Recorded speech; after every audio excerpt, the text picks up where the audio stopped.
শহরের পূর্ব দিকে 500 একর জমির উপর তৈরি হয়েছে ইকো পার্ক। পার্ক ঘিরে দুর্মূল্য গাছ, 43 রকমের ঘাস, 450 রকমের প্রজাপতি নিয়ে বাটারফ্লাই গার্ডেন।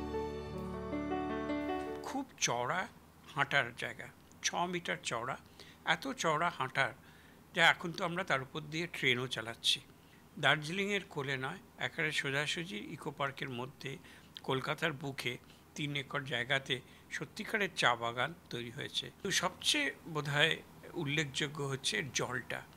এত সুন্দর জল দেখে মনে হয় যেন বম্বের মেরিন ড্রাইভে এসছি রাত্রে যখন আলো ফুলে ওঠে।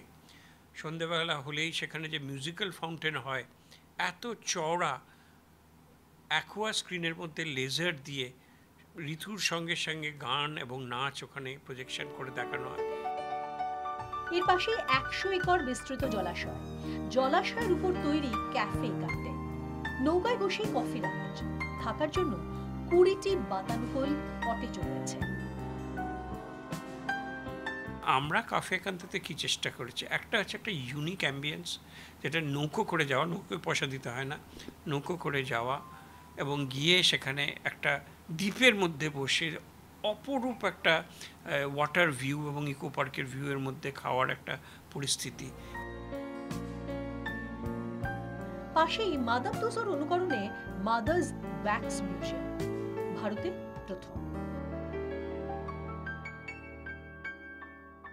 সম্প্রতি আমরা আরেকটা তলা নিয়ে এটাকে বর্ধিত করছি।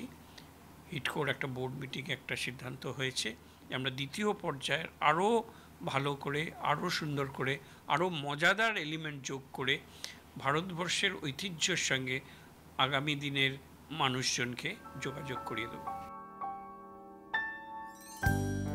কলকাতায় বেড়াতে আসা পর্যটকদের জন্য নতুন আকর্ষণ। কলকাতার এই দিকটা সেজে গুজে তৈরি। আপনিও আসছেন তো? ব্যুরো রিপোর্ট, 24 ঘন্টা।